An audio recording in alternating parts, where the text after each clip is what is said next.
the Bible. Oh, thank you for your vote. Thank you. Do a little housekeeping. Okay. Hey, everybody. My name's Catherine. I'm a grateful member of Al-Anon. My surrender date in this fellowship is October 1st, 2005, and for that I'm really, truly grateful. My home group is the Preston Al-Anon Family Group in Dallas, Texas. They know me there, too. I'm the group rep for that group. I go to business meetings. I can't even imagine not giving back to what a group that has given me my life and wonderful skills to be able to participate in relationships. So I'm definitely all in. I'm also a certified Alateen sponsor, for which I just got certified this year. My first rodeo when trying that on was at the Crested Butte Mountain Conference. And that's a week-long, I call it AA and Al-Anon summer camp. It's a week-long AA, Al-Anon, and Alateen and Ala20 program. We have 20 AA meetings that week, 20 Al-Anon meetings that week. We have 5 workshops during the day. We have speakers just like you've heard so far. In fact, our speaker tonight, Paul, will be speaking this year. Amy's coming. And then also Victor spoke last year. It's funny, that's how I met Jason. I met him actually on Zoom. We were speaking at an AA Clubhouse fundraiser in Philadelphia. And I heard his talk, and I'm like, and I'm going to get him for the Crested Butte Mountain Conference. And I submitted his, tape to the board. They're like, he's already scheduled. I'm like, dang it. So he didn't get my year. But that kind of warmth and enthusiasm, it just is the fastest week of your life. So I've been a board member for about 10 years. I will be chairing the conference next year, and we have a fantastic speaker lineup. So because this fellowship has given me so much, I can't even imagine using every valuable second I have of my life just to give back all the love and encouragement and support that has been given to me that I never had in the family disease of alcoholism. So I do want to thank the committee for inviting me, and also my friend Marty P., who is the Al-Anon delegate for Arkansas. I met her at the Crested Butte Mountain Conference, not as a speaker, but she came with our speaker was from Arkansas, from Eureka Springs. And we have been fast friends since 2017. And I myself have spoken in Eureka Springs, and I do love Arkansas. So when Marty picked me up, she brought me all around. We got out in nature, and I said, thank you so much for doing this for me. I'm so active in service, and nature just soothes my soul. And just being with someone who is as active in service, who gets it, this has just been the best day of my life. Because normally when I go around and speak at conferences, they pick you at the airport, you're a hostage, and you're there for the whole weekend, and then they drop you back off at the from the hotel. You don't go anywhere. You eat in the cafeteria, and it's just like I don't get to really befriend the community or see the area as much. So it really meant something special. So if it wasn't raining this afternoon, we were going to hike up that, what did you call it? The Big Dam Bridge? What? Yeah, Big Dam Bridge. And I was like, no, that's a name. But it doesn't look like weather's in our favor. One of these days I'll have to come back just to hike that bridge. Absolutely. Love the room, love all the warmth and fellowship. Originally I'm not from Dallas, Texas. I'm from New Orleans, Louisiana. And we have never met a stranger in New Orleans. And this warmth and connection, I feel it here. So you definitely are my people, and I know I belong here. So thank you. I just haven't gotten to meet you all yet. So before I begin and share my story, I want to get myself out of the way, because my first sponsor used to tell me a long time ago that the right order of things, Catherine, is God first, you second, and others third. And for me, I really have no business being behind a microphone without the power of prayer. And thank you, Lee, for praying me up. Lee is our conference taper at the Crested Butte Mountain Conference, so please do support him. We're lucky to have him. And so thank you, Lee, for praying me up. And then the girls up here, it really means so much, because I didn't eat lunch today because I usually, so scared I wouldn't want to throw up. That's how bad it is. So that's why I have no food whatsoever before I speak, because I did it one time, and there's no worse feeling than your stomach growling and I couldn't think. So I was like, you know what? The best plan in order to get out of the way, get up from the table and get on your knees and get with God. So just a moment, I'll invite him in.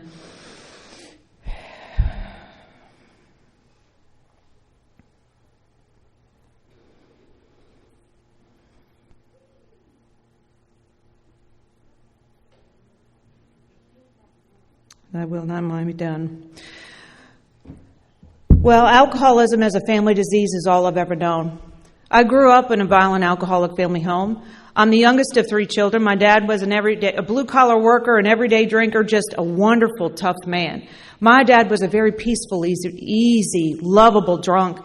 In fact, as a child, I never really thought that there was any problem with his alcoholism. I would climb up into his lap. I mean, my dad was a machinist, so he was always covered head to toe in grease and body odor, because, they don't air conditioning machine shops, in Louisiana especially. And he'd always smell like Pabst Blue Ribbon and cigarettes. And I would climb up into his lap and I said, "Dad, I love you most. I told you first." And I felt that love between the two of us. In fact, as a child, for some reason, I always thought my dad would get sober, for some reason. And so my mother was a stay-at-home mother. She was just a really high-functioning Al-Anon. When Amy said today, if my mother was tired, I'm like, I know exactly what you're saying, sister. You are preaching to the choir. And my mother was tired and angry. Is there a word, tangry? She was something.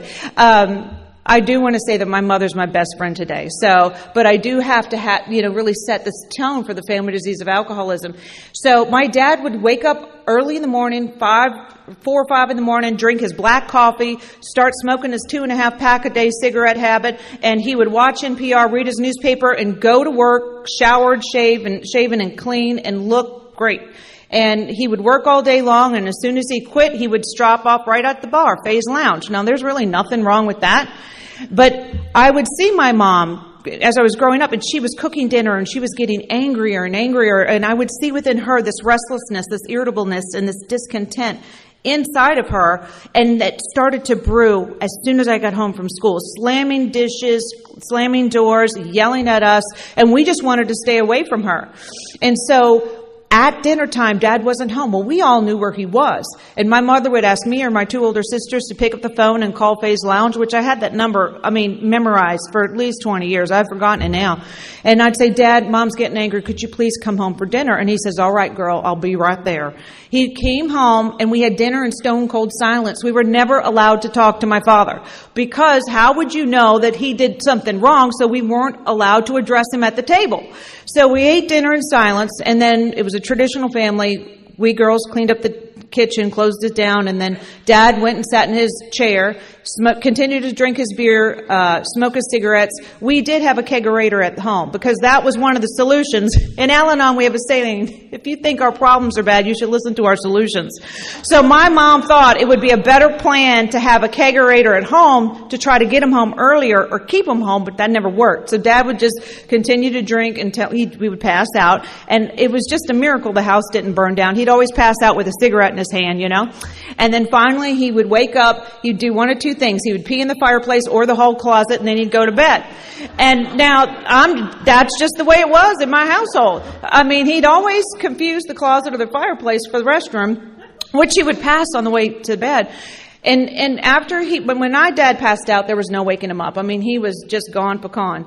And, that's when my mom would turn into another human being. She would take out all of her anger against me and my 2 older sisters. She would line us up on the couch, and this is what I heard. I'm not sure what my other 2 sisters heard, but she addressed me specifically. She said, "You're not good enough, you're not pretty enough, you're not thin enough, you're not smart enough. You're going to have to work twice as hard to be half as good. You're not worth the powder to blow you to hell, and I wish you were never born." And what that was for me, it was a steady soul murder, that everything I thought I knew about myself, that I was gifted, talented, wonderful, beautiful, illuminating, intelligent, just basically got ripped right off of me. My skin, I just felt like my skin was falling off, and it was a hostage situation. I was like frozen and just not knowing what to do. And every time she did that to me, because not only was there verbal abuse, but there was the physical abuse. My mother was the type of person, very early on, I learned how to run from people, pain, and problems. And one of the ways that violence would stop is you could outrun it, or if Mom caught you, she would beat you until she was tired, or she would break whatever she was hitting you on the back with. And as soon as when that happened, I was the type of kid that I would not give you the dignity of my tears. And so that meant that she would beat me longer and harder until she was exhausted. And so for me, I remember it distinctly as a child. And I said, there's going to come a day and I'm going to get you. And I'm going to make you pay for everything you ever did to me. And one thing I'd share with you that I've learned in Al-Anon, before you embark upon a road to revenge, you be sure to dig 2 graves, because that spiritual practice almost killed me. And it followed me all the way through my lifetime. Inevitably, my dad decided to give up alcohol. I was about 13 years old, and I've got to say that he gave it up during Lent. Now, we are not practicing anything. Now, there's a possibility that if you're in New Orleans, you might be a Catholic. You could probably throw a quarter in a crowd and hit about a dozen of them. And so Dad decided for one Lenten season he was going to give up alcohol. That's the one thing that Mom is screaming and yelling, without a program of recovery, that's the one thing that Mom's screaming and yelling about. And so he gives up alcohol, and there's absolutely no change in the family. Why is that?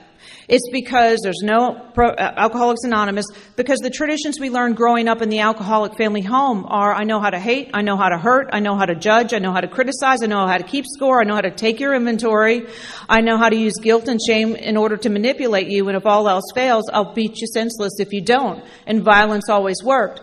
And that family that I grew up in, I was definitely bruised. I was beaten. I have broken bones. I've been cut. I've been burned, and I've been molested. Not in my family, but the problem is when you have the family disease of alcoholism alive. My mother, who was the sober parent, was always in her head, always trying to outthink, outperform, and outmaneuver an alcoholic, and try to visualize what can she say or do to help, stop the drink or end the argument. But no one's looking after the kids. And so, that happened to me when I was about 8 years old. And I have big time trust issues because that happened to me. It was my friends spent the night at my friend's sister's house. Her brother-in-law was home, and he was a police officer, and that's when that happened.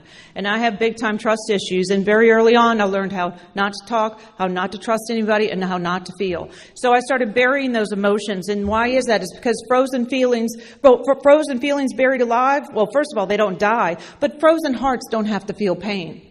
And so that's when I started to run from people, pain, and problems.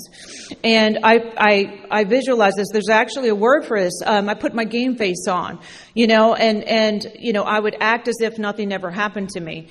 And there's a word for it. It's called exidentesiast, which means a person who hides tremendous pain behind a fake smile that they wear. And that's one thing that I could pride myself in doing, is I could have horrible situations happen to me and act as if nothing ever happened. It's like curl the hair, put on the lipstick, go to school or go to work, and nothing ever happened. And here I was suffering with a family disease of alcoholism, and I didn't know that I was sick. Do I need to tell you this family fell apart? I had a hand in this family falling apart. One of the things that the family disease thrives on is denial, keeping secrets, and isolation.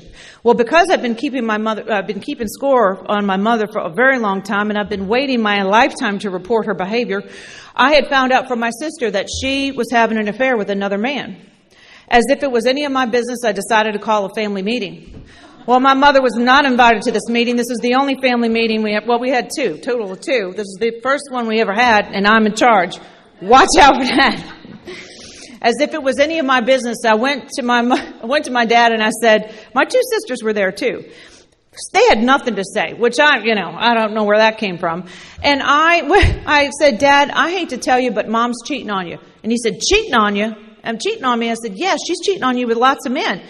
And he said something to me I never thought he'd ever say. Well, I guess I better forgive her. And I'm like, forgive her? Let's forget her. Why do we need this crazy person who hurts us and hits us and takes away presents on Christmas Day and does, you're not a big deal growing up in an alcoholic family home. Like, Christmas isn't a big deal. Your birthday, my parents forgot my birthday. I mean, it's just a hot mess. So he tried to patch something. They've been married for 32 years, and he tried to make something work. But my mom already had it in her mind that she was getting a geographic cure that was spoken about this morning. She was going to move in with a man that she hadn't seen more than a couple of weeks since high school sweetheart. And basically the deal was done. The second family meeting we had, and that was the last one, my mother leaned across the table and she said, why don't you go find yourself another mother?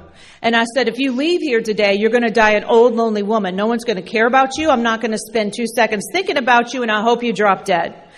To which my father said, shut up And that was pretty much the end of the family discussion. The house was being sold, and that house was torn down. And I promise you, I didn't have as much as a fork or toothpick from that household. There was nothing in that household worth saving.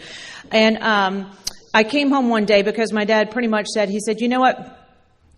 You're going to have to find a place to live. You have to put yourself through school, and good luck with that, and pay for that. And I'm like, good luck with that. And here I am, angry, abandoned, and alone. And I'm like, I'm never going to depend on anybody ever again. No one has my back, and I've got it all. I mean, I have lived a life in which the rug has been ripped out from under my feet, and I've always prided myself in being defiantly autonomous, that I don't need you and I don't need anybody. And that's a character defect when I came into Al-Anon, which was definitely one of the defense mechanisms which did not allow me to be sponsorable or to ask for help and get a sponsor. So I had to start working 2 jobs, and I started to outperform anybody and anyone else. I would work harder and faster than anybody just to survive and stay alive. The problem is as this house of cards was falling, I had a moral decision to make. I found myself to be pregnant, and I didn't know what to do about it. I had 3 questions to ask myself. The young man for which I loved and I would have married, but I didn't want to be anybody's charity case, because that's all I saw myself, as a big loser. Because at some point in my life, I used to be like a 4-year-old in a Batman t-shirt, fearless, fabulous, and flawless, and I ripped it off and I just put loser on there. And that my spiritual DNA was encoded with the family disease of alcoholism, all those negative tapes. And all I saw was, he doesn't want to marry me. I'm just going to bring him down. And so the first question is to have the baby and raise it in a violent alcoholic environment. And I wouldn't do that to my worst enemy. The second choice was for adoption. And I couldn't give up anything that had a shot of loving me, because I've always wanted to be loved. And the last choice was abortion. And that was the only choice I could make, because that was the only way I see I could survive. I couldn't how can I feed another mouth? How can I put myself through college? How can I work 2 jobs? All I can see was like I'm sinking. And so I made that decision, and I took that lonely walk of shame, the only one I ever had in my entire life, and walked past the picketers. And I just kept, people screaming and yelling at you. You don't know me. You don't know what I'm going through. You don't know what's happening in my life. And I went ahead and did what I had to do. And I left that day with a soul sickness in my heart that really began because I had crossed an invisible line, that even though I was never raised in the faith, and even though I had no concept of God, we had the family disease of alcoholism in my life, I had crossed an invisible line that I'm not putting on you, that I put on me, that thou shalt not kill. And I was devastated. And I set from that time to run as hard, as fast from God, and to try to be lovable and try to be good enough. I had no one who had my back. I had to people please. I had to be perfect. I had to perform and pretend that everything was okay. So I pushed myself through school. I had my head down, and I was working as hard as I could. And I graduated from college, and for you guys who don't really know the dynamics, when that house fell apart, my sisters and I didn't talk to one another. My dad jumped back in the bottle again. He may have given up alcohol for a couple of years, but he went back to the one thing that was working for him, and he's very much an isolator. And so he bought a house an hour away from where we were from in New Orleans, and he crawled into the bottle. And I couldn't understand why during holidays and Christmas, why was I not part of anything? Why was I home alone? And I must have been a horrible person, and I was having to pay for that one bad mistake that I made that day and that decision. So I graduated from college. My mother, it's funny, that day that I said goodbye to her at that kitchen table, I never saw her again. She wasn't part of my college graduation. She wasn't, she said she wasn't going to come to my wedding inevitably when I got married. And she was dead to me. And so 2 major things happened. My aunt, there's 2 people in my life that really saw me, my aunt and my grandmother. My aunt was diagnosed at 28 of breast cancer and died at 38. And I was in school and had a roof over my head, but I was absolutely nuts, going to school full time, working 2 jobs, working full time. And my friend said, "You're crazy. Come out with us tonight, and you're going to go on that red-eye flight tomorrow for that funeral. Just come out with us tonight." So I did, and that night was the night I met my husband in a bar, like we do. And But he was so drunk, and I was just like, you know what, he kept bothering me. I'm like, I'm a busy person. I don't have time for you. I mean, he could barely keep his eyes open.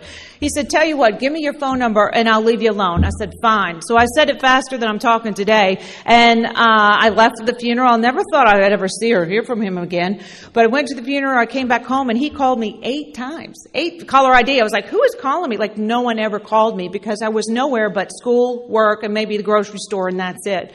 So I should have known he was an alcoholic. He broke the first 6 dates last minute. And I was like, I told you you were a clown. I don't have time for you. But my husband is hysterical, just hysterical. And so I went on that last date, and we've been together ever since. You know, in my household, I've got to say that in this period of my life, I had so much grief. I mean, my grandmother died after that. My best friend died in a car accident. You know, Jason reminds me a lot of him. We were like two fools laughing all the time. And I felt like all of my spiritual oxygen was just being taken. Everything I loved and laughed about was just leaving my life. And life became really hard and very serious and very focused and controlled in my life.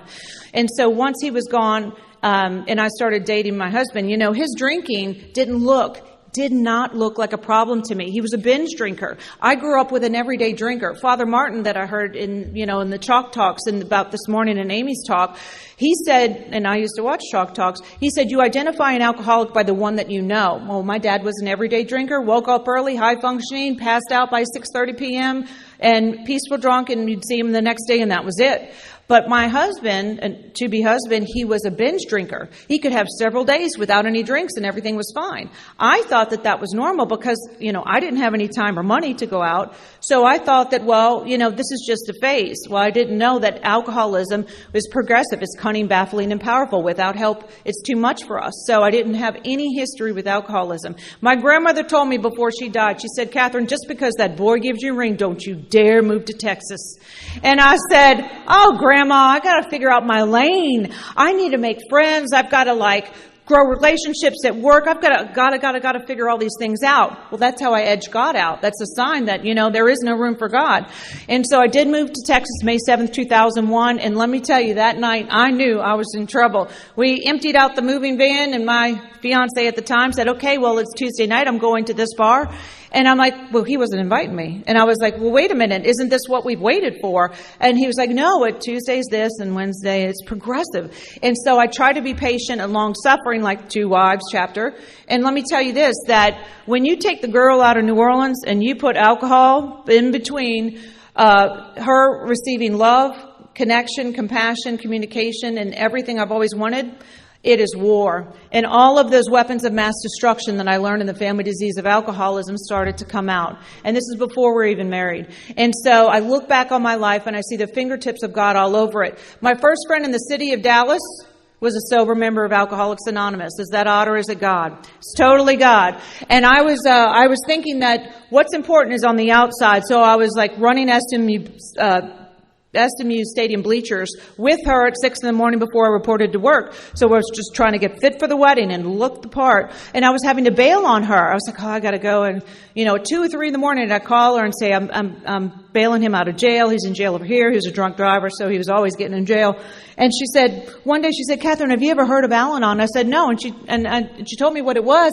And I said, well, do you really think I need it? And she goes, oh, yeah, baby. Yeah, baby. You need it. She was the first person who gave me the little tiny, I still have it, little tiny first 164 pages of the big book of Alcoholics Anonymous, which I didn't know as a newcomer. I was about 5 years in the program, and I didn't know that, we are all just trusted servants. We are all equals. And I went to a meeting in Dallas, and Clancy was speaking. And I was like, excuse me, Mr. Clancy, can you sign my big book? And he was like, he growled at me. And it's very special to me because that was the first piece of 12-step recovery literature that a member of Alcoholics Anonymous gave me and said, read the first 164 pages. 2 Wives in the family afterwards obviously was part of that process. And I started to see myself and the alcoholic in those pages. And she asked me to go to a meeting. I went to a meeting, but I didn't get a sponsor. I didn't work the steps. I didn't buy any of this literature that I read on a daily basis. And, my books are falling apart, but I guarantee you I'm not. And I couldn't get a sponsor. Why? Because I couldn't stand the thought of being broken. Because I had been broken all my life. I had fought all my life, and we have Irish in our family too, and German, and I can relate to, I'm going to get you before you get me, and we fist fought in our household, and it was every man for himself. And so, I couldn't get that sponsor. There was a woman that I saw that I wanted what she had, but I was too afraid of doing the work. So I fell out of the program. That was 2001. But it didn't take me too long before I came crawling into Al-Anon on my knees, ready and willing to do whatever was asked of me in this program of recovery. Why? Because if you do what you've always done, you're going to get what you always got. And that quote is said 4 different times in many of our pieces of our literature in Al-Anon. And so what was the catalyst, the turning point for me to get all in for Al-Anon is that, my husband and I, we got married and we eventually had a baby, and that does not add any serenity to the picture because I'm stuck at home and he's free to roam and I can't even stalk and track him anymore very well. And so one day, I haven't told this story in a while. One day I get when I'm home, I get a phone call from my husband at 2 or 3 in the morning, and I'm like, I'm angry. And so I get the phone, and he made a pocket call. He was in the middle of a lap dance in a strip club. Must have been the Kit Kat Club. And that was talked about this morning. And I'm listening, and all I hear is the music, and I hear muffled talking, and I was like, what is this? What is this? And then I hear this woman on the phone saying, why don't we go to the back room? And my husband says, I don't want to go to the back room. I was like, good boy. And then the next thing I hear is, why don't you leave your wife? And he says, I don't want to leave my wife. And she says, why? He says, I don't want to lose half my money. Wrong answer. Wrong answer. I'm stuck at home with your kid, and you don't want to lose half your money. So what did I do? Well, I started cursing him out in paragraph form. Now, who's the fool? He's having a good time. He can't hear a word I'm saying. This phone was in my hand for 42 solid minutes. Yep, yes, it was. Yes, it was. And then as soon as he realized, he called his wife. He hung up the phone, and I called him back, and we played that cat and mouse game for a long time. And then finally, I just had all the anger, all the aggression, all of the violence in my home. I was marching the house. He came home, and it wasn't a fair fight. I'm here to tell you, he was very drunk, and I'm not proud of this, but all of the rage of a lifetime, I beat him, I kicked him until he was finally down. And the next day, and you know what's funny? The next day, he remembers this day. He's a complete, total blackout drinker. And he remembers this day, and today he'll say, that was a bad day. That was a bad day. And I said, there are thousands of women in the city of Dallas who will happily trade places with me, and I'm not going to live this way anymore. But the problem was, I had a trip to go see my mama. It was on the calendar. It was like 2 days away. And she was going to see the golden grandchild. She was going to see that she did not destroy me or defeat me. And my ego was in charge. And I was going to shove my life down her face. So I said down, got into my husband's face and said, you're going to come with me. You're going to act like you love me. We're going to have a good time being with mama. You might even hold my hand. But as soon as we get home, then we're going to get a divorce. And he was like, yes, like get this woman out of my face. And so we go up to see mom, and going to see my mother, because I hadn't seen, she wasn't part of my life. Going to see my mother is like seeing a stranger. Have you ever been around someone that does not like you? My mother has not liked me.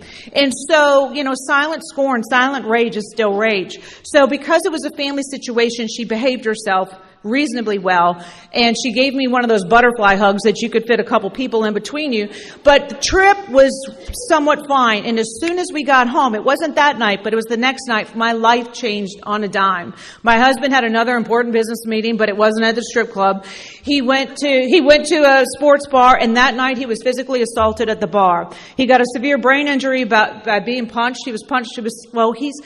My husband could drink into oblivion, and he was punched and he was knocked out. It broke his jaw, and he hit the ground. He hit the concrete without breaking his fall. He had a brain bleed, and no one knew it. He stayed at the bar and continued to drink, and so on and so forth. But then they started to see he was a little loopy. So they brought him to the hospital, and I got that phone call that no one ever wants to get in the middle of the night. You need to come. It's an emergency situation. They have to perform emergency craniotomy, which means to remove his skull to save his life. And so right then and there, I didn't know what to do, but I knew I had a number. I had a number of a member of Alcoholics Anonymous that I had to pick up the phone in the middle of the night, because members of Al-Anon, we don't do that. We put our phone on Do Not Disturb. We need our sleep. Yes, we do. So I called Mickey B., who's a member of Preston Group, and I said, Mickey, I don't know what to do. What do I need to do? And he goes, you need to take a shower, call your babysitter, and go to the hospital. And that's what I did. I went to the hospital. I saw my husband laying on a gurney. He looked exactly the same he always did. The room smelled like whiskey, smelled like cigarettes, and he was wearing his wedding ring. And I said, doctor, does he need to keep that on? He goes, no, you need to take that off. And in that moment, I said 3 little words that I hadn't said in my entire life, because I knew I didn't learn them on my own. I knew I learned it from you when I went to Al-Anon for that brief period in 2001. And those 4 little words were, thy will be done. And I took his wedding ring off his finger, and I didn't know if I'd ever see him alive again. And the surgery was successful. They had to wire his jaw the next day. The problem with brain injury patients is they don't know what happened 2 minutes ago. So you're having the same conversation. It's like Groundhog Day, which was yesterday. And if I wasn't crazy then, I got crazy real quick. He was in ICU for 9 days. You know, they don't completely put you together and then send you home. They barely put you together and then send you home. So here I am. I have a 1.5-year-old, and I have a husband who has a brain injury. He has to be fed, like you have to blend up all his food like you do a baby and feed it with a straw with this hole in the back of his throat. And so I'm on overload and overwhelmed. And then that night when we get him home from the hospital, from the ICU, Hurricane Katrina hit New Orleans. Now, that's not my bottom. That's not my bottom. I got a long bottom. I go down fighting, you know. There's a line in We Agnostics, faced with alcoholic destruction. Alcohol is a great persuader. It finally beat us into a state of reasonableness. I had to be beaten up and brutalized by this disease before I was willing to surrender and ask for help and learn a new way of life. And so finally, my family came and lived with me, and it was just absolute bedlam. And then what was it? You know, my husband, to give you a visual, he's 6 feet tall, and he was about 220 pounds before the brain injury. And I brought him to his doctor's appointment a couple of months later. And he was 128 pounds fully dressed on a doctor's scale with shoes and wallet and clothes and everything. He was a skeleton. And he was falling apart through my fingers. I was sinking. We both were sinking. And then what was it that finally got me back into Al-Anon? As soon as he got his jaw unwired shut, he went out of town. This was just 3 or 4 months later. He went out of town, and he walked in the back door, and I could look at him. And I could see. Because what do? I plug my spiritual umbilical cord into a room, I take the temperature, and I moderate my behavior in response to your actions. I've done it. It's a great skill set in violence. It's a horrible skill set in relationships. There's the word for that. It's called transmogrify. And I looked at him and I said, have you been drinking? To which he said, no. And right there I had the 3 C's of Al-Anon. You didn't cause it, you can't control it, you can't cure it. But I certainly was complicating the situation. I was compromising God's will. I was always putting Humpty Dumpty back together, again, expecting different results. And right there I was suicidal and depressed. I had given every ounce of myself to put him back together, and I was dying inside. And so I talked to Mickey, and Mickey said, oh, thank God for members of Alcoholics Anonymous. I called up Mickey, and I was going, wah, wah, wah, wah, wah, you know. And he'd say, you can't call me anymore. And I said, why? And he said, because you need to go to Al-Anon. He goes, why aren't you going to Al-Anon? I said, because I'm busy. And busyness for an Al-Anon is like, it's just music for us. Because if I could stay busy, then I don't have to look at the heartache of pain and grief and loss and hurt in my entire life. So I just need a couple projects and a few scapegoats, and I'm fine. And so he said, you need to go to Al-Anon. And so I went to Al-Anon. I didn't say anything for a while because I knew if I opened my mouth, I would start crying. I didn't open my mouth, and I started crying. And what it was, those frozen feelings that were buried alive, they were starting to thaw out in the form of tears. And then finally, when I opened up in my mouth in Al-Anon, my worst nightmare came true. My game face was falling off, and I was crying. I was crying in the meeting because I could identify with what people were sharing, and I realized that I had met my home, and I realized that there was something in that room every day that gave me hope. And I started to go to 5 meetings a week in order to find a sponsor. My worst nightmare came true. My fear of rejection, because I've been rejected all my life. I asked the first 6 people to be my sponsor, and they went, "Oh no, not you, not you." And I was just I had the gift of desperation. I had the desperation of a drowning man. I called up Mickey B, who said that, ask people and they'll get to be your sponsor. I was like, Mickey, I'm so effed up. Al-Anon can't even handle me.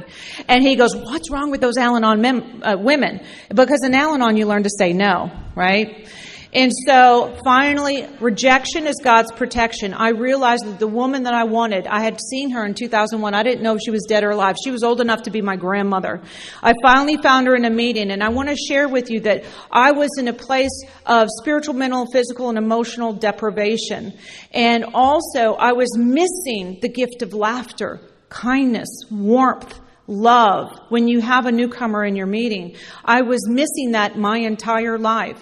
And so this woman, after a meeting, I didn't pop the question yet because I was afraid of getting the no's. She said, can I give you a hug? And I said, I had the kind of persona, don't touch me, don't talk to me, like leave me alone. I'd always leave like right after the prayer if I stayed for the prayer. And I said, sure, because she was a friendly old lady. She looked like Betty White.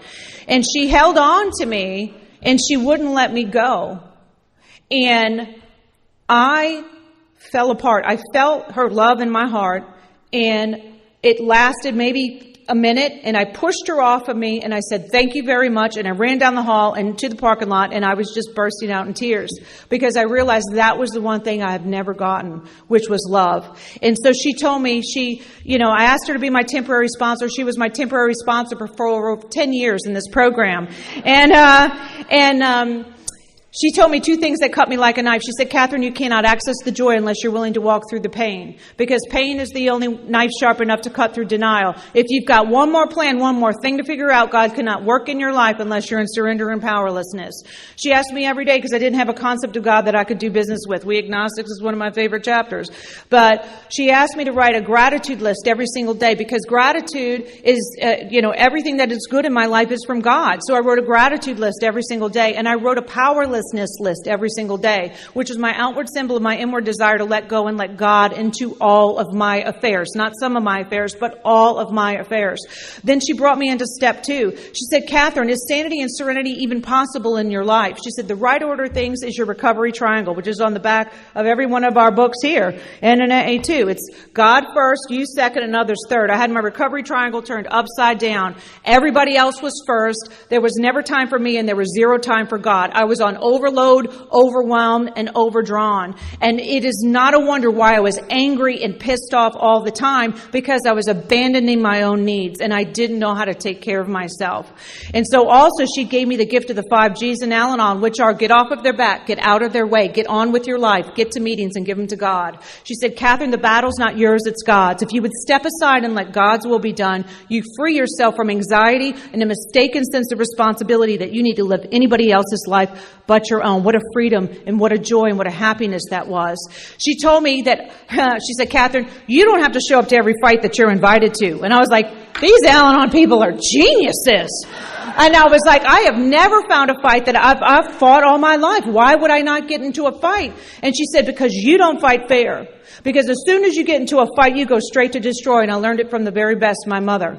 And that is why I can't show up to every fight that I'm invited to. I have to ask myself, how important is it?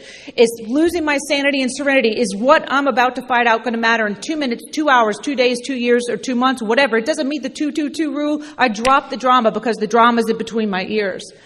And one of the greatest gifts that she gave to me is to be able to make that third step decision and at once begin with that 4-step writing. Because I didn't know if there was a God, but I was willing to reach up high and far in order to find a God. Because one thing that was true for me, I was always in HALT, which is, we actually had a meeting in Balance in Al-Anon this morning here, and one of the readings was on HALT. Where are you? Hungry, angry, lonely, tired? And she pulled in some S's to that. Where are you? Sad, sick, scared, stuck, stressed, and too serious. Years may wrinkle the skin, but loss of enthusiasm wrinkles the soul. And I was wearing my seriousness. It was my suffering from the inside wearing on my outside. I remember there was an OAA member, God bless him, his name was Kim. He used to wear his glasses on the edge of his nose, and he was like this thin, and he was, a West Texan, and he would look like he'd been standing next to the sun this whole entire life. He would walk around with half a cup of coffee, styrofoam cup, spill most of it down the hall, and we could smoke in the rooms back then, and he would have a cigarette. The ash was like at least 2 inches, and he'd look at me, he'd go, "Girl, you're intense." And I was like, "Intense? What do you mean I'm intense? What are you talking about?" You know, I'd get like really like plugged in, and he'd look at me, he'd go, I mean, I was like, you know, he goes, "Girl, one of these days you're going to get a sense of humor about all this." And I was like, "What did I say that I was funny to you? Am I funny to you?" I mean, it was so funny. And now, I mean, oh my gosh, everything is so funny today. It wasn't funny then, but it's funny today. And so so let me get on the 4 steps. She had me write that 4 step as if I was going to burn it or bury it. I had an experience with the principle of step 4 with courage, because that's the principle of step 4, and fearlessness. And so at that point in my life, I didn't care what you knew about me. I didn't care. I put all those going to the grave secrets down on the table, and I was ready to do something different, because when the fear of staying the same becomes greater than the fear of change, I was willing to change. So I went ahead and I made that appointment, sat with her for that 5th step, and I was scared to death. And I had an experience with intimacy, risk, trust, and vulnerability, all the things that I had lost growing up in the alcoholic family home, because the disease is an expert at destroying intimacy, trust, love, unity, connection, communication, and vulnerability in families. This, by her example, it was being restored one person at a time through step 5. She listened to my 5th step, and she taught me how to love and trust people again. She didn't judge me. She didn't criticize me. She said, "Catherine, there's 3 people inside of you: who you used to be, who you are today, and the woman that God created you to be." And with her help in the remaining steps, I'm still learning to be that person in service. I'm always looking to challenge myself in service, because I am never more close to God when I'm on uneven footing. And so she asked me to write down the positive opposites of my character defects using a tool we call an Al-Anon. You spot it, you got it. But looking for the gifts, talents, abilities, and learning my value. That's something I never knew. I always thought I was a worthless human being, which is what my mother told me. "You are worthless." I guess I feel I'm pretty lucky. She used to tell my middle sister, "I should have had an abortion before I ever had you." I mean, my mother went straight to me. She was such an angry woman. God bless her, without a program of recovery. And I used "You Spot It, You Got It." And one thing we discovered in step 5 is that I had an emotional illness, which is the fear or conviction that I am unlovable. And no matter who I am, no matter what I do, I am not worthy of your love. So I turn to destructive and unproductive ways of having these needs of love met, such as caretaking, conforming, people-pleasing, and performing. That's what I do. They're all forms of manipulation. And when I started to learn how to say no, I lost the ability of getting that lava from you. Love, affection, value, appreciation, and attention. Because if you didn't give it to me, I secretly hated you. Yes, I did. Instead of saying no. And I had to I had to drop those crutches and those false dependencies, because people were my higher power. And so I started to learn how to love, value, and respect myself. I was able to take that 7-step prayer: "My Creator, I'm willing that you have all of me, good and bad." It's very important that I know the good. It was easy for me to make that 8-step list, because I've harmed God, I've harmed myself by acting and thinking the way that I did, and I definitely harmed other people, especially my husband. My sponsor asked me to treat my husband like a newcomer, and I said, "Why?" And she said, "Because that's what we do in recovery." And she said, "So I want you to give him a kiss hello and kiss goodbye every day." I said, "Why?" And she said, "Because that's what people do when they love each other." And I was like, oh, note to self. Like, that was not my family home. My parents weren't kissing and hugging on each other at all. My mother wouldn't touch my father to scratch. Well, we know she touched him 3 times, right? So, and so the first time I asked my husband, because remember, I asked him for a divorce, right? First time I asked my husband, "Okay, wait, before you leave, let me give you a kiss hello and kiss goodbye." And he says, "Why?" And I said, "Because my sponsor told me so." It was like the Hatfields and McCoys. The way we treated each other, we cussed each other out. I mean, it was war, and then all my weapons of mass destruction were out. We had no value or appreciation for one another. So the first time I did it, you could have fit 2 bodies between the 2 of us, but his head almost fell off his shoulders trying to kiss him. And finally, he let me do it. But that's a spiritual practice of love that we still continue in our family today. I have 2 boys now. You want to hear a sponsor slip? I call up my sponsor. She taught me how to separate the man from the disease. You know, my husband was still drinking while I was in Al-Anon for 7.5 years. But I saw that I had a good man. And it used to be, "Oh, it's you," when you came home. And I was like, "Where are you going?" You know? And I called my sponsor, and she was like, I said, "Nana, I hate to tell you, but I'm pregnant." And she goes, "Oh, dear God." And I think that's a sponsor slip. And she says, well, I guess we're going to have to put it in step 3 then. And thank God for that, because I have 2 really great kids. My youngest is 15, and both of them, even though my oldest is now 20, just turned 20, both of my kids know this program of recovery. They've been through the kids program in the Crested Butte Mountain Conference.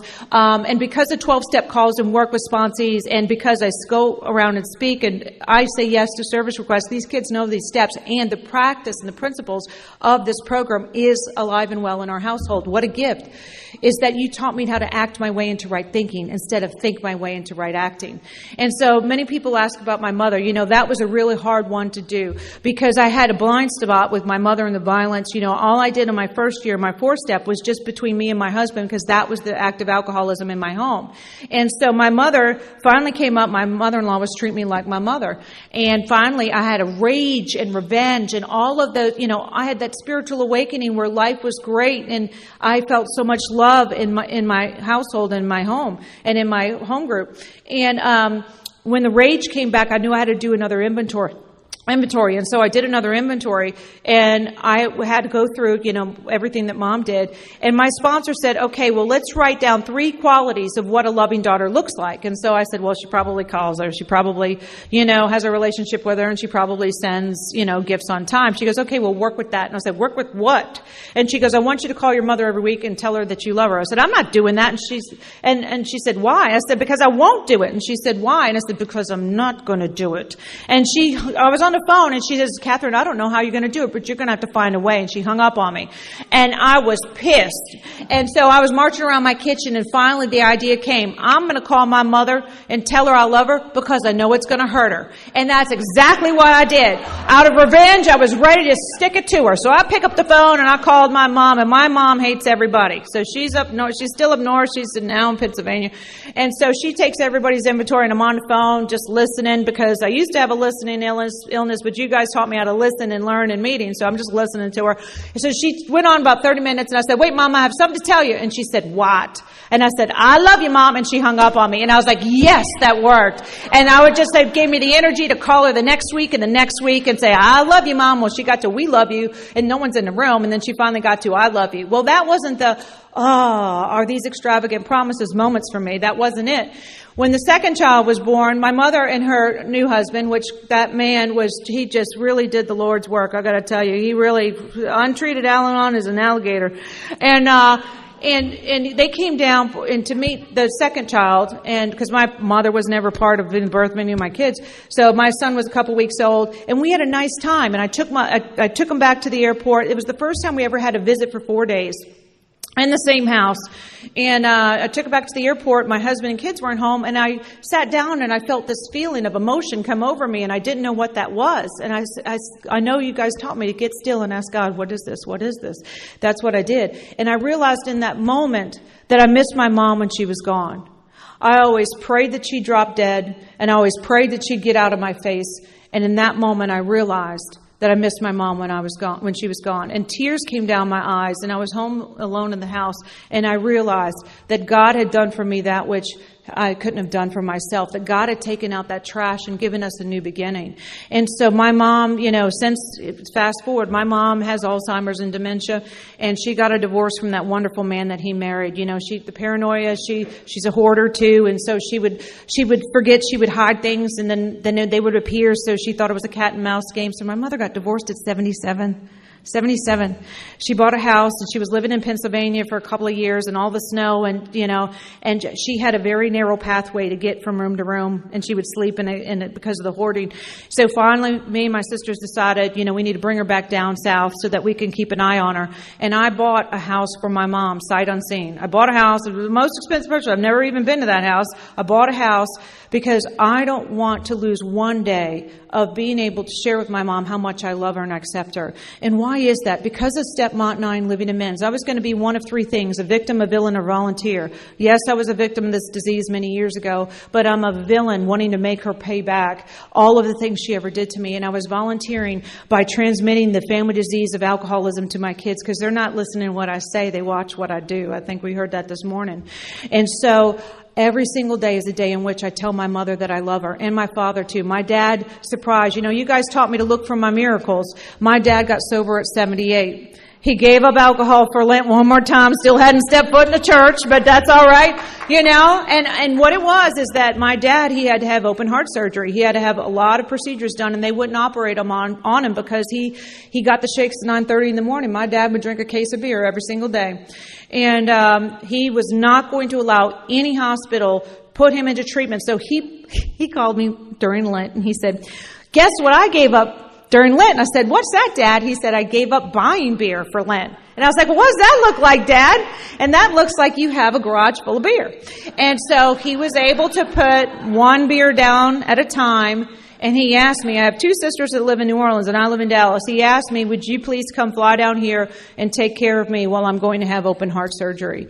And I said, "I'd be glad to, Dad." So I came, 2020, took care of my dad during COVID. And it was a blessing. My dad hadn't cleaned his house in over 25 years. You could not see, I didn't know pictures could get dusty. Like you could not see the content of photographs on the wall or on the ground. It was so filthy. And I walked in the house just like I did the family disease of alcoholism when it looks good on the outside and you walk inside, and I was like, "Oh my God." And my dad said, "And you're going to be cooking dinner tonight?" And he handed me this pan that had like food burned on it like for a long time, "And you're going to be cooking dinner."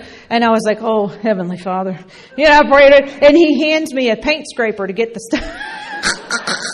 I was like, I'm going to near burn this food so we could survive tonight. And so I cooked dinner before his surgery, and he made it through okay. And Dad wants to live today. He has, remodeled his house. He's laid fence in his yard. He's redone his gardens. He's done a concrete patio like my dad could do anything. He's painted and ripped apart his bathroom, and he's putting his bathroom together. Like Dad wants to leave something blessed behind. And this program is so great that it taught me that I didn't need to wait for an alcoholic to be more better or different than what they were to love them.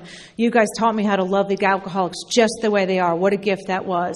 And lastly, I'll say, this life isn't without challenges, but I'm so grateful for this program. Because of an effective 10-step, I will say this, is that my natural spiritual, without a program of recovery, my natural spiritual practice defaults to the programming at home. I have that stinking thinking. So when I wake up, the first thought in my head, I suffer from, self-judgment, self-criticism, self-sabotage, and non-forgiveness. And those old tapes still play. You guys told me to switch the topic to self-love, self-care, self-acceptance, self-forgiveness, and self-affirmation. You told me that I don't need to be the abuser in my own life, and what a gift that is to me today. You guys told me how to give myself grace instead of guilt. A year and a half ago, I spoke at a conference, and I was thinking, I always get nervous, and I have a fear for getting the AA speakers' names before me. And so I got up and I thanked the AA speaker who talked maybe an hour before I did. And I thanked them for their strong talk on service, which is what I thought I said. But I didn't say that at all. Instead, I said I wanted to thank Sharon. It was too much alliteration. I wanted to thank Sharon for her strange talk on service. And there was barely any laughter, but I knew something just happened in the room. And I plugged in the room, and I'm like, what just happened? What happened? And then I flipped the tapes in my head. I'm like, did I just say strange talk on service? Everybody died laughing. And then I snorted, and which I didn't want to do, but I was so shocked at what I did. I made quick amends to it, and I just wanted to hide from behind the podium. I mean, I was laughing so hard I couldn't, and here I am supposed to put together a serious Al-Anon talk, and what I did is I just shook it off, and it was about maybe everybody needs to see me making a mistake. Maybe the lesson is guilt instead of grace, because of my sponsor, when she told me, Catherine, you don't have the right to keep your story to yourself, that your story can help other people, and I'm like, it's not going to go anywhere else but between you and me, Cupcake. I'm not going anywhere. Are you kidding me? But she threw me behind the podium in 9 months in this program, and I've been speaking ever since. It was because of her love for me. This woman reached into my heart and pulled me out. Now, where do you get something like that? You get it here, and you get it in Alcoholics Anonymous. And because of that, I have a life beyond imagination. Because of that, my life is not in chaos and crisis. I have calm, serenity, and peace, service commitments. I have more people than I probably should be sponsoring, but I loved my sponsees have sponsees who have sponsees. I totally get that. And it is the greatest honor and privilege to see people recover from a spiritual practice of self-destruction and self-sabotage, which is what I was. Instead of allowing the family disease of alcoholism default to defining me, I allowed this program of recovery and do the work myself, because if I didn't do it, then I would would just suffer from my own practice of self-hatred. And so what I've learned in here is what is not transformed by these steps will be transmitted. What is not recovered from will be repeated. You guys give me a second chance. And in step 11, my favorite thing is every good thought is a prayer. And if you pray, why worry? If you worry, why pray? Because worry's like a rocket chair. It keeps you busy, but it gets you nowhere. And I know I need to wrap it up here. I remember that my sponsor told me, Catherine, worry is like putting a down payment on a problem you're never going to have. And anxiety is repeatedly experiencing failure in advance. So why do it? Switch the topic. And so, lastly, I'll say my oldest son, recently, life is in session. And so recently he was sick. He's in college at the University of Michigan. And he has 2 autoimmune diseases. And I've always had somewhat of a sick kid. So he's always just not quite, if he's not quite right, then he's okay. Then that's kind of an improvement from feeling bad. And so he called me, he said, Mom, I'm not feeling good. And I said, well, it's probably you're stressed out with final exams. We know your immune system plummets, and so let's get you home. So he came home, and I saw him, and you guys told me not to say the first thought of my mind, and I was like, God, he looks like hell. Oh, my God. And so I just hog-tied him in the airport and kissed him and hugged him, and I said, I'm glad to see you. And he said, Mom, my urine is brown. I went, brown! And he was like, oh, maybe it's a little light orange or a little dark yellow. And I said, what are you drinking? What are you eating? He goes, I'm only drinking a gallon of water a day. I said, we've got to go to the hospital now. And this was just last month. And so he said, Mom, I'm really tired. Can I just go home and go to sleep? I don't want to go to dinner. I just want to go to sleep. And I said, all right, son, I'll bring you to the doctor first thing in the morning. This is Saturday night, so it's Sunday morning. We went to you know how teenagers, they wake up at like 1, that's their morning time. 1 in the afternoon, I should say. So we get them, and I bring them to the emergency care, just not an emergency room, but just a clinic. And they said, you need to go to the emergency room right now. My son was in complete liver failure. Normal liver numbers are like 1 to 40, and his was 1,247.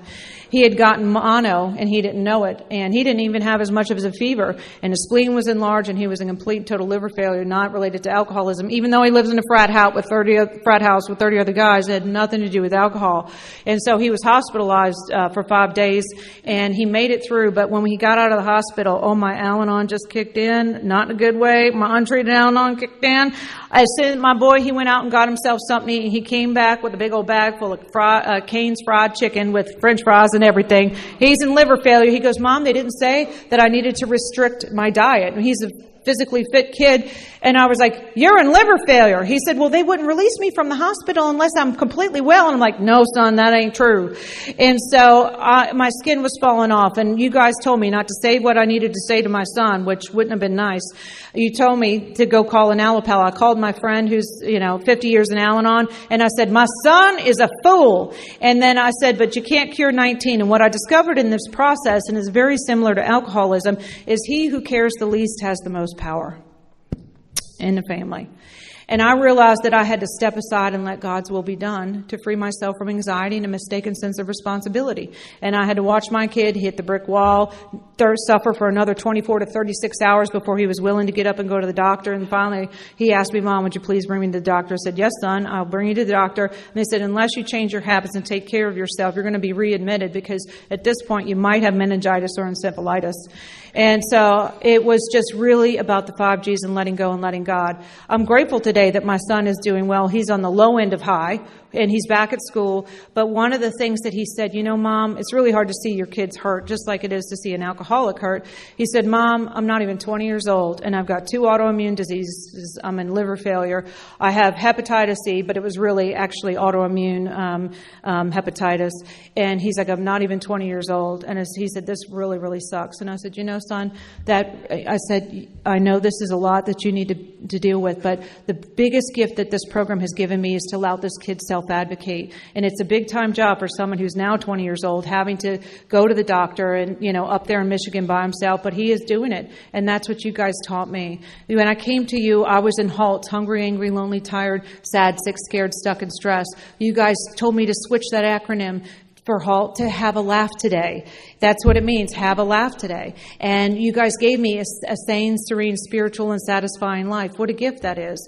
When I came in, I was living under the 4 M's, mothering, managing, manipulating, and martyrdom. And I'd like to add melodrama and murdering because I wanted to kill the alcoholics.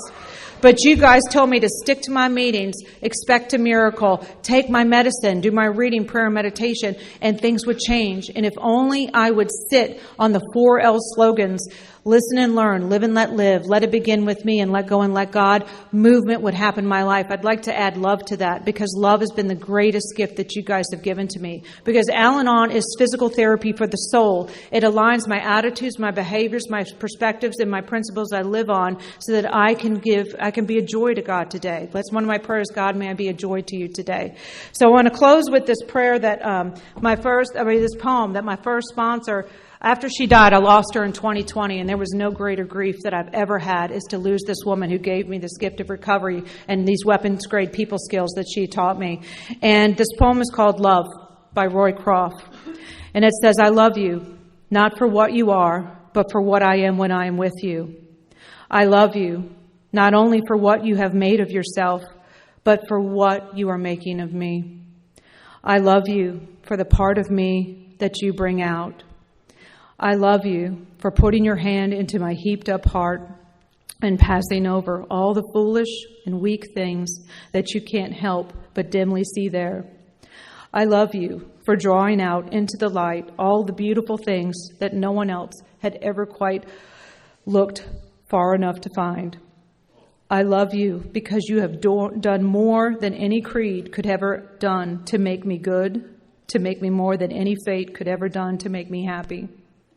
You have done it without a touch, without a word, without a sign. You have done it by being yourselves. And perhaps that is what love is after all. And if no one's told you they loved you today, I do. God bless you all. Thank you for having me.